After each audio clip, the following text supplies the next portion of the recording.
Bueno, esta noche vamos a conversar acerca de la ecografía Doppler arterial de miembros superiores. Un tema quizás muchas veces ha pasado por alto en algunos programas, pero nosotros elaboramos una clase especial para esta materia, miembro superior, que aborde lo más frecuente, la anatomía que debemos recordar del miembro superior. De verdad que es muy simple, muy fácil. Nosotros la sabemos de memoria, realmente la mayoría de nosotros la aprendimos ya en nuestro pregrado de medicina. Sabemos que el miembro superior se compone de una arteria subclavia que después de que ésta pasa por debajo de la clavícula y pasa por encima del primer arco costal, se convierte en una arteria axilar, la cual se va a continuar después con lo que es el segmento braquial o arteria braquial, y más hacia distal vamos a tener una ramificación en dos grandes troncos que son la arteria ulnar y la arteria radial. De verdad que una anatomía muy sencilla, la del sistema arterial del miembro superior.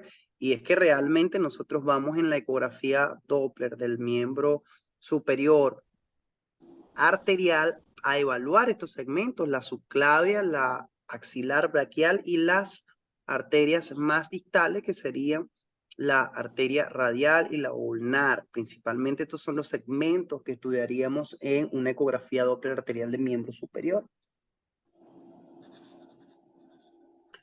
Recordar el tronco de nuestras arterias tienen una importante característica en su origen, es que a nivel del lado derecho se origina la arteria subclavia del tronco brachiocefálico, ¿ok? Del cual también se va a originar lo que es la arteria carótida, mientras que del lado izquierdo estas salen de forma independiente desde el arco aórtico, ¿ok?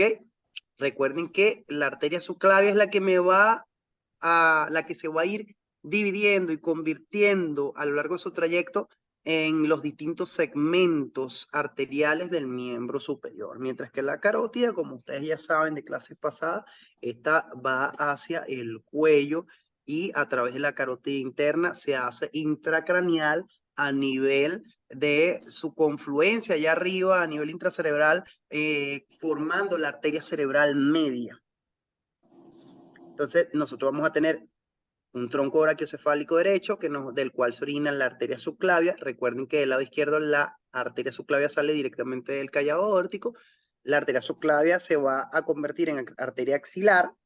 Cuando ya está a nivel del hueco axilar, va a ser una arteria braquial a nivel del brazo y del codo, y cuando llega al antebrazo se divide en dos ramas, una arteria radial y una cubital, que van, ellas discurren por esos mismos lados, por el lado radial o el lado cubital del antebrazo. Recuerden que como todas las arterias del sistema periférico, del sistema arterial vascular periférico, ellas van a tener como características normales en su valoración espectral esta gráfica trifásica. Nunca lo olviden, una gráfica con una velocidad picosistólica que nos va a dar la velocidad máxima de las arterias con una ventana espectral vacía. Recuerden que hay dos componentes diastólicos, una diástole temprana que nos da un componente invertido de la diástole y una diástole tardía que nos da un componente anterógrado de la diástole y final, el cual expresa es el grado de elasticidad de las arterias. Es como ese momento en el cual la elasticidad arterial devuelve devuelve la sangre y nos genera esta gráfica espectral, ¿ok? Y fíjense que es como dibujada a lápiz, la gráfica. Una gráfica con estas características solo nos va a expresar que el vaso está totalmente sano. Entonces recuerden que el componente sistólico nos habla más a favor de la sístole cardíaca, el componente invertido de la diástole de las resistencias periféricas al flujo, y el componente anterógrado de la diástole o final de la elasticidad de los vasos.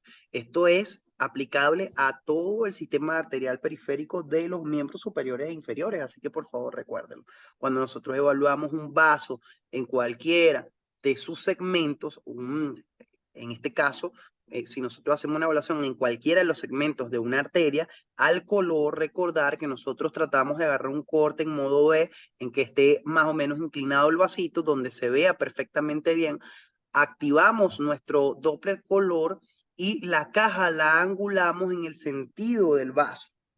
Y así deberíamos obtener un registro de color adecuado donde tenemos un color que es captado en toda la luz del vaso de forma uniforme, lo cual es trascendental, ya que recordar que cuando hay placas de ateroma hay irregularidades, la captación al color no es completa, hay zonas desprovistas de color, pero siempre que vean una zona desprovista de color, por favor verifiquen bien que estén realizando una técnica adecuada, que su caja de color esté bien orientada, que además de esto tenga una buena ganancia adecuada para el estudio que está realizando, que el PRF esté adecuado como vimos en las prácticas. Recuerden que esto siempre en estos tipos de estudios hay que estar modificando los parámetros. Al modo B vamos a ver un vaso con unas paredes lisas, regulares, y su luz va a ser anecoica, sin imágenes en su interior, sin imágenes endoluminales. Para hablar de la estenosis, graduar la severidad de las lesiones estenóticas en la arteria subclavia, por ejemplo, podemos tener en consideración esta tabla. Recordar que la severidad de la estenosis puede ser menor del 50, al 50 al 70, mayor al 70 y la oclusión total del 100%. Estas distintas características nos van a hablar acerca de la graduación de la estenosis de un vaso. Por ejemplo, cuando tenemos una estenosis de menor del 50%, nosotros vamos a observar que vamos a tener un flujo trifásico a nivel del sitio de la estenosis. Va a ser un flujo monofásico con pérdida del componente diastólico reverso en el caso de que sea moderada del 50 al 70%. Va a ser una estenosis severa si es monofásico con el flujo diastólico anterógrado con incremento de la velocidad final de diástole. Eso es lo más común en estos casos, y una oclusión total cuando no hay detección del flujo. Pero debemos tener en cuenta que también vamos a tener alteraciones del Doppler, en el Doppler proximal de la estenosis, donde vamos a observar que en la estenosis leve y en la moderada va a haber un espectro normal antes de la estenosis. Más sin embargo, cuando es mayor al 70%, puede existir leve reducción de la amplitud, lo que llamamos flujo amortiguado, ¿ok? Baja la amplitud o la velocidad del pico sistólico de las ondas porque está frenando esa onda mientras se va acercando al flujo, perdón, al sitio de estenosis. Y cuando hay una oclusión del 100%, la onda se convierte en una onda bifásica componente retrógrado de choque, ¿ok? Es decir, una onda bifásica con baja velocidad y solamente tiene un componente retrógrado que también es de baja velocidad, lo que nos habla de un componente retrógrado de choque. Entonces, todas estas características nosotros debemos tratar de tener este cuadrito a la mano, y si vemos una arteria subclavia obstruida, estenótica, debemos tratar de llevar las características que veamos en ese estudio a esta tabla para tratar de determinar su grado de estenosis. En el Doppler distal a la estenosis, en la leve, una estenosis menor del 50%, puede no haber ningún hallazgo. En la moderada puede haber turbulencia y reducción de la pulsatividad.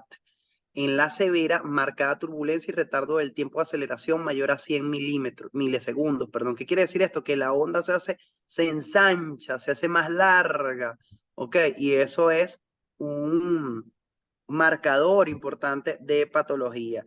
Y en la oclusión hay una amplitud muy disminuida o complejo pequeño con baja velocidad picosistólica. Realmente, usted lo que va a observar en la estenosis es que en el sitio de la estenosis puede haber un incremento de la velocidad picosistólica. Antes de la estenosis, una disminución de las velocidades con una onda bifásica amortiguada, y posterior a la estenosis, cuando esta es muy importante, un flujo tardus parvus, que es una onda como en olas de mar, una onda lenta de baja velocidad, tardía, ensanchada. Todo eso es importante que lo tenga usted en cuenta. Continuamos entonces con el aneurisma. Muy importante el aneurisma. y vamos a tener que el aneurisma son dilataciones anormales de la pared de los vasos sanguíneos causados por un gran número de factores, entre los que pueden estar aterosclerosis, traumatismos, infecciones y vasculitis. Todo lo que me genera una noxa a nivel de la pared vascular me puede alterar la misma, generando un proceso de dilatación anormal, al cual vamos a llamar aneurisma. El aneurisma se considera solo si el diámetro mide 1.5 veces más que su diámetro normal. De hecho, usted puede comparar con el vaso contralateral, con la estructura vascular contralateral y ver cuál es el diámetro normal de la estructura contralateral vascular y así determinar si el diámetro de la estructura que usted está viendo es 1.5 veces más que su diámetro normal. Se puede complicar este tipo de patología con un fenómeno de tromboembólisis y roturas a nivel del saco aneurismático, lo cual nos va a generar las complicaciones más importantes como la hemorragia aguda y el riesgo inminente de muerte para este paciente. La mayoría de los aneurismas del miembro superior se van a localizar en la arteria subclavia. Recuerden que, como les dije en la clase anterior, a nivel de la arteria subclavia hay unas zonas importantes que ella va a atravesar, como es el triángulo de los escalenos, ¿ok? Después, recuerden que va a pasar por debajo del músculo pectoral menor y hay otro sitio de ensanchamiento donde pasa entre la costilla y la clavícula. Entonces, estos tres sitios donde pueden haber alteraciones anatómicas o alteraciones, por decirlo de alguna manera, congénitas que nos alteren la anatomía normal de estos canales, puede generar que haya una, una obstrucción al flujo, una obliteración de estos espacios que condicione una éstasis vascular o lesión vascular que me acompañe después o sea asociada a procesos tromboembólicos, ¿ok? Por eso es que o procesos de aneurisma, por eso es que la mayoría de los aneurismas van a localizarse en la arteria subclavia. Los eventos tromboembólicos se producen cuanto más distal sea el compromiso y se asocian a los fenómenos de isquemia y de síndrome de Raynaud. Por medio del ultrasonido podemos llevar la medición de los diámetros, de la morfología del saco neurismático, la identificación del cuello, la detección de posibles complicaciones y las relaciones anatómicas. De forma muy sencilla, recordar que los aneurismas y los pseudoaneurismas nos van a generar el signo de yin y yang al color, que es este signo que ustedes ven, donde se marca una parte del saco aneurismático con color azul y otra parte con color rojo. ¿Ok? En este caso, viendo un aneurisma de la arteria braquial. Fíjense que al modo B lo vamos a ver como una zona o una colección o imagen anecoica perivascular o que es parte en sí de la anatomía de la estructura del vaso, la estructura vascular, y nosotros vamos a confirmar su naturaleza vascular cuando usamos el Doppler y vemos el signo de yin y yang. ¿Ok? Fíjense en la imagen de abajo donde vemos también una imagen yin y yang y el flujo espectral que vamos a obtener en la mayoría de los casos es este que ven acá, que es un flujo en va y ven. Tenemos velocidades picosistólicas bastante importantes y por debajo al terminar la velocidad o la onda picosistólica se generan también componentes invertidos o componentes diastólicos bastante manifiestos y un poco ensanchados también. Entonces esto es lo que conocemos como flujo en va y ven, es decir, sube arriba, baja, sube y baja, por eso es que le dicen va y ven, ¿ok?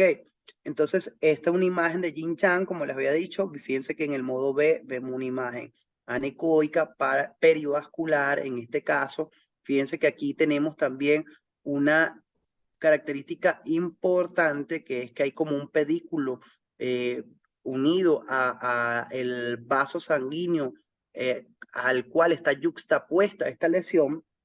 Entonces, en este caso, hablamos ya de un pseudoaneurisma. Los aneurismas generalmente comprometen toda la luz del vaso, un ensanchamiento, pero que es, ¿cómo lo explicaría? De forma centrípeta, es decir, están en el vaso como tal, se ensancha toda la estructura vascular, pero los pseudoaneurismas generalmente tienen esta especie de pedículo vascular que está adherido que está en relación directa y comunicación directa con el vaso, el cual está afectado, y generalmente los pseudoaneurismas están como periféricos, excéntricos es la palabra.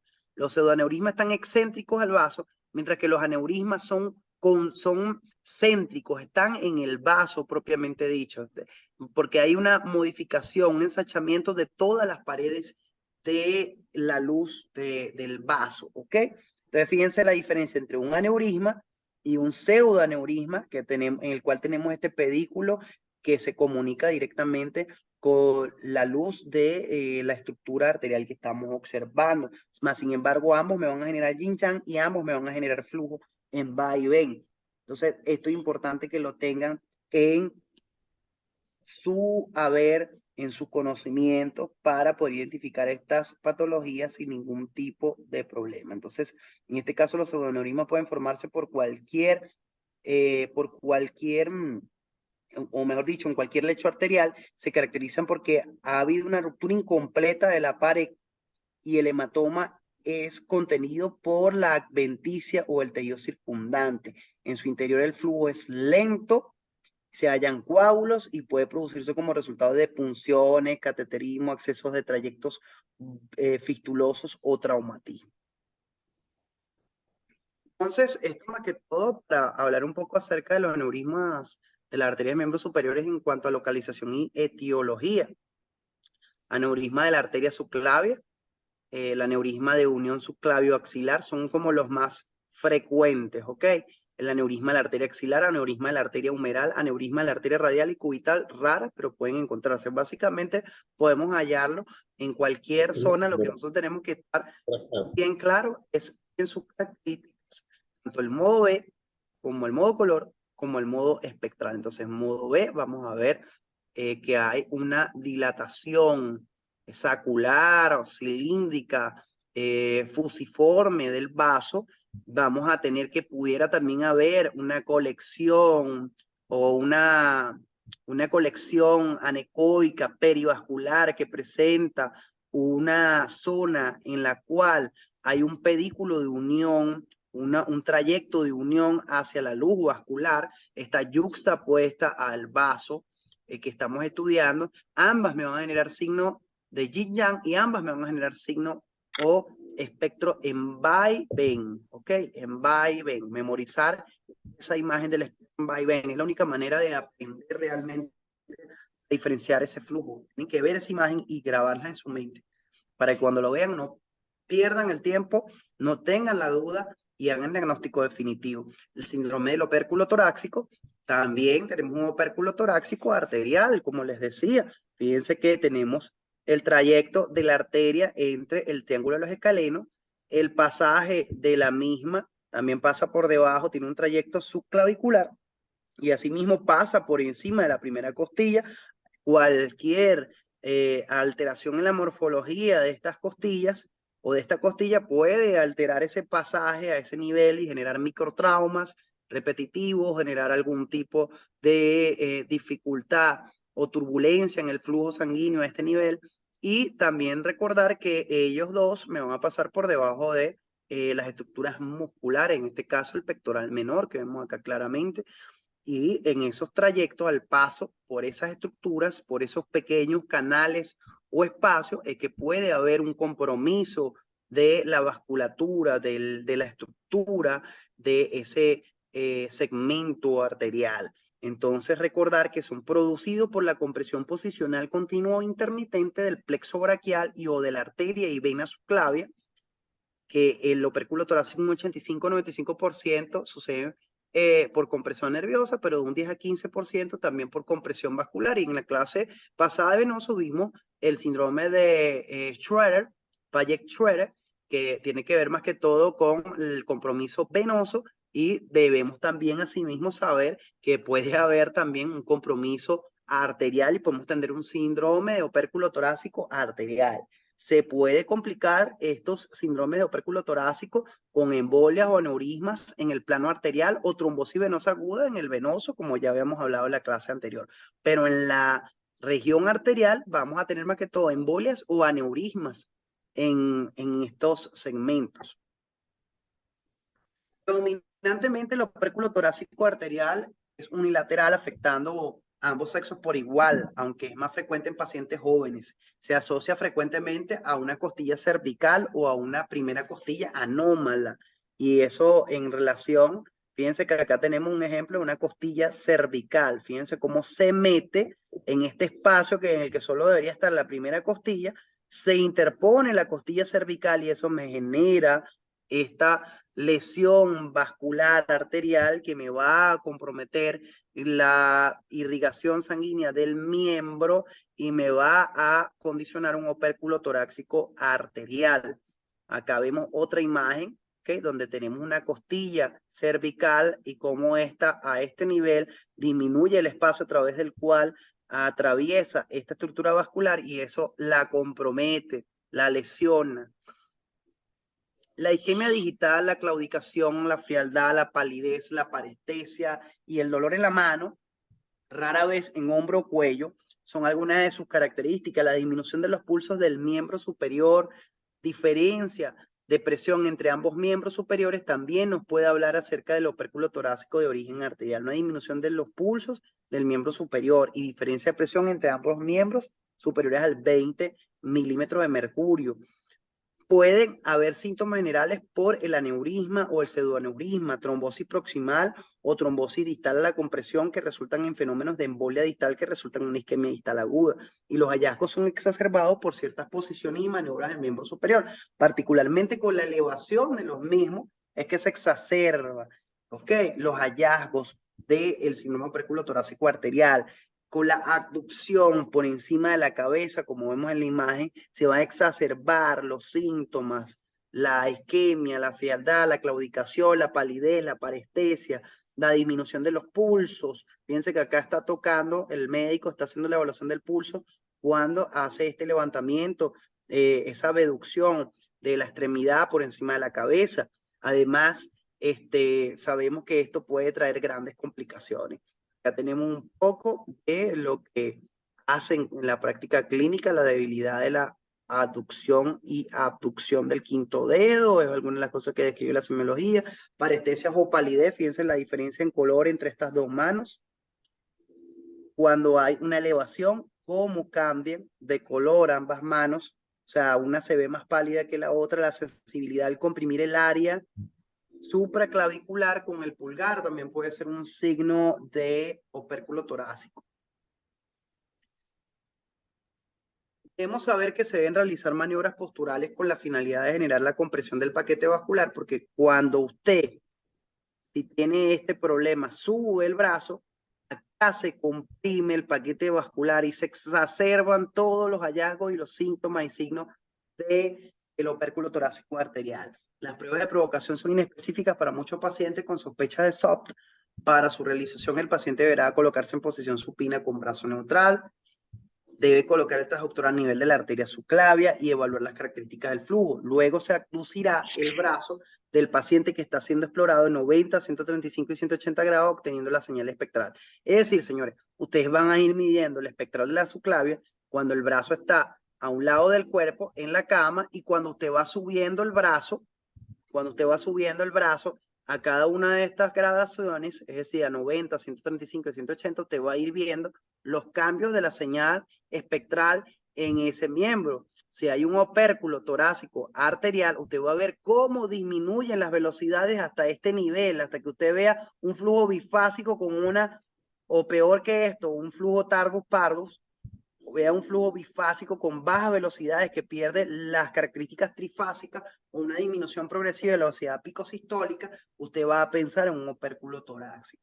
Porque al levantar el brazo, usted va a ir viendo cómo el Doppler espectral va bajando las velocidades picosistólicas y va perdiendo los componentes o el componente de su onda normal trifásica. ¿Ok?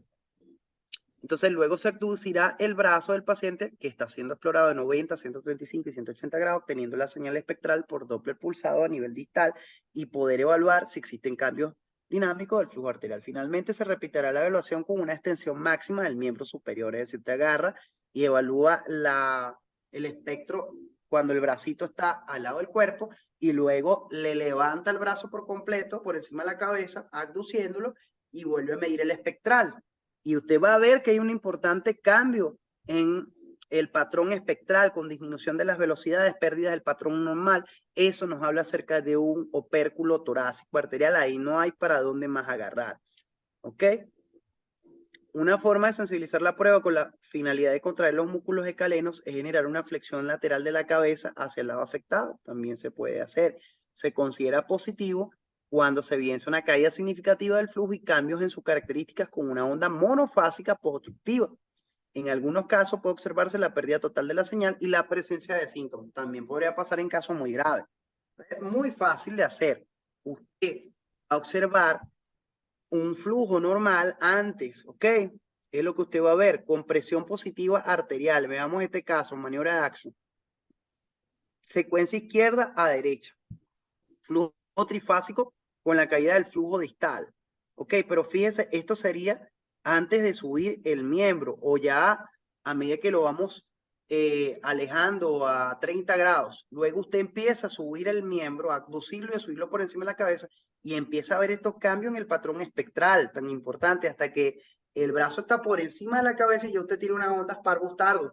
Entonces esto es, aquí no hay a dónde agarrar, aquí no hay duda del diagnóstico, esto es un opérculo torácico arterial, ¿ok? Hay un problema allí que está originándose por un síndrome de opérculo torácico y que compromete el flujo arterial a este miembro. ¿Okay? Ya tenemos otras imágenes. En la imagen 9 de este lado, con una ecografía en doble color, se evidencian cambios en morfología espectral en la arteria braquial a nivel del brazo cuando se modifica la posición del brazo.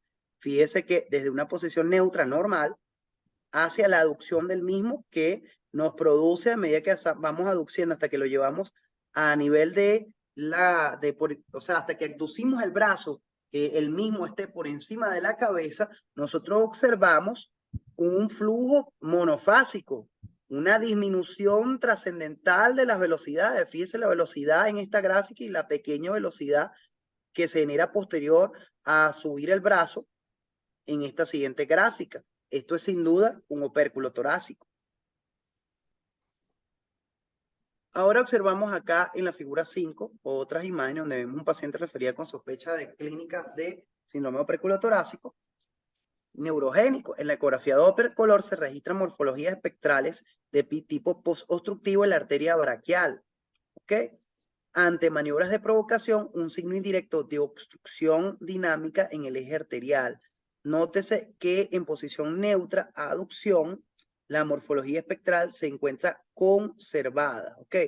Entonces, en este caso, observamos a región arteria braquial izquierda en posición de reposo, normal, pero observamos después la arteria humeral con abducción del brazo, mentón elevado. Miren cómo cambia de este patrón espectral normal, trifásico, a un patrón monofásico y evidentísimo. Fíjense cómo hay el cambio espectral de esta zona a esta. Entonces la morfología espectral, en este caso, posteriormente se realizó una angioresonancia en donde se visualizó dicho estrechamiento vascular dinámico y compromiso del plexo braquial. O sea, este tenía un opérculo torácico arterial y nervioso. En casos como este, en donde hay un estrechamiento vascular aislado sin daño vascular, se informa la compresión vascular dinámica, pero no se debe diagnosticar como un shock vascular para evitar un posible tratamiento innecesario. En este caso, se confirmó la sospecha diagnóstica clínica del compromiso neurogénico. O sea, en este caso hay un estrechamiento que me genera esta lesión, esta obstrucción dinámica a nivel del lecho vascular, pero está más complementada, más relacionada o más secundaria a lo que es el opérculo que está afectando a lo que es el plexo braquial, a compromiso del plexo braquial. Pero estos son cambios muy subjetivos de un síndrome de opérculo torácico. Síndrome de opérculo torácico arterial, realizó un control ecográfico postquirúrgico del paciente anterior con ecografía Doppler color, visualizándose estén arterial permeable con velocidades conservadas, un flujo normal sin signos de estenosis ni otras complicaciones. Una síndrome de opérculo torácico arterial, vemos una ecografía Doppler color, se observa un área de estenosis en la arteria axilar derecha. A este nivel, fíjense que no hay un correcto llenado del vaso con el color. Okay. Esto es una imagen en desfiladero al Doppler color compatible con una estenosis crítica izquierda. Distalmente se evidencian flujos monofásicos de baja velocidad de tipo post-obstructivo derecho. Esto es un flujo monofásico con baja velocidad, es un flujo post-obstructivo, ¿ok? Entonces, en este caso, tenemos que hacer también nuestro diagnóstico. Importante, en este caso por una estenosis en la arteria axilar derecha, ¿ok? Una estenosis crítica. Bueno, esta fue toda la clase de hoy. Espero haber sido útil y haberles transmitido lo necesario en esta clase. Muchas gracias por haber asistido. Feliz noche.